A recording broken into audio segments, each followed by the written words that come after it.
Hey plant lovers! Today I'm sharing how I propagated my Haworthia, a striking, low-maintenance succulent that's grown from one plant into a cluster of 5 over the last 2 years. Let's count them. 1, 2, 3, 4, and 5. Time to repot and help them thrive. This not only encourages new growth, but also gives the mother plant room to recover and stay healthy. If you're looking to multiply your succulents the right way, you're going to love this. Before we start potting, let's prepare the perfect soil mix for our succulents. I'm using cinder to improve aeration and drainage. It keeps the soil from getting compacted. Perlite lightens the soil and retains just enough moisture while allowing excess water to drain. Vermicompost, a great natural nutrient booster that supports early root growth. Coco-peat helps retain moisture while maintaining breathability. Neem cake powder acts as a natural pesticide and keeps root pests at bay. Humic acid enhances nutrient absorption and supports healthy root development. Fungicide prevents root rot and fungal infections, especially right after repotting. I'm mixing together cinder, perlite, vermicompost, coco-peat, and neem cake, blending them thoroughly for a consistent and balanced mix. Once that's done, I add a small amount of fungicide and humic acid, then give it one final even mix. The texture feels just right, loose, well-draining, and nutrient-rich, perfect for strong, healthy roots. Now let's remove the mother plant from the pot. As you can see, the soil has worn out and the roots are no longer healthy. That's a clear sign it's time to repot. Gently shaking off the remaining soil. And now, I'm separating each pup one by one. Be careful here. We don't want to damage any roots.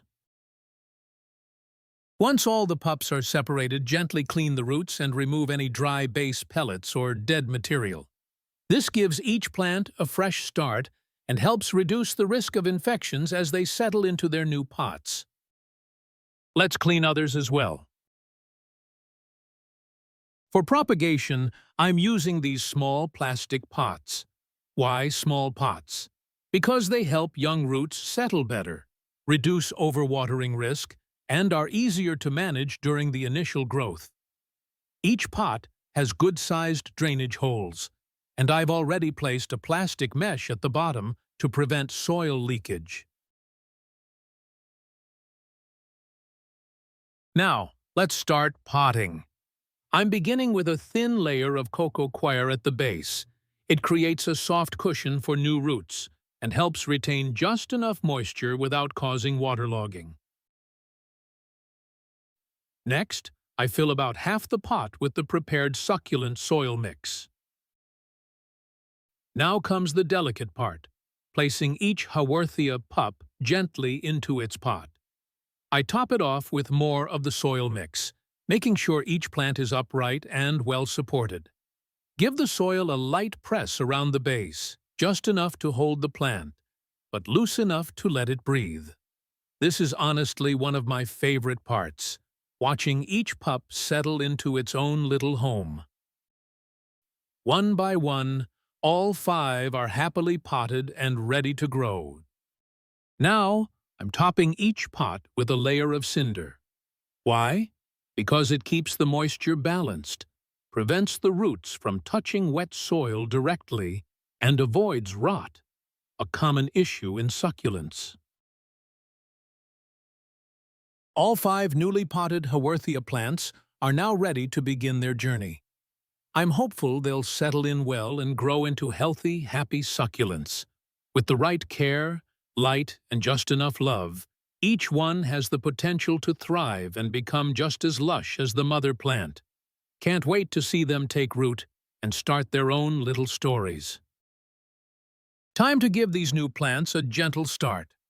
First, I'm watering each pot lightly, just enough to moisten the soil and help it settle around the roots.